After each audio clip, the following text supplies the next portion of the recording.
This is the Loan Creator YouTube. We hope this video helps. You start by opening Coin and signing in. Unlock the dashboard. Once logged in, go to Portfolio or Investments to reach the SIP list, because stopping requires picking the correct mandate. Tap the SIP you intend to stop and read its details.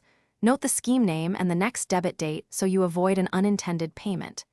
Make sure to check whether it's scheduled in advance and prepare any authentication method, PIN or OTP, needed to change mandates.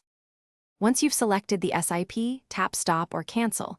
Coin sometimes shows Pause as an option, so choose according to your goal. Read the on-screen summary because it explains whether the next debit will still occur if partial cycles apply and whether any exit load or penalty applies. Then authenticate using your PIN or OTP. This confirms your intent. After confirmation, expect an on-screen acknowledgement and an email or SMS. If you want, finally, verify the stop by checking transactions and the active SIP list. Save the confirmation ID or take a screenshot because proof helps. Once done, monitor your bank account on the next scheduled date to ensure no debit occurs. If the SIP is debited despite cancellation, contact Coin's support immediately with the confirmation ID and screenshots. Escalate to your bank to reverse the standing instruction if necessary. If problems persist, revoke the bank's mandate as a last resort to block further debits.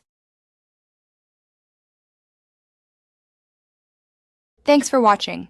Consider subscribing if we helped you.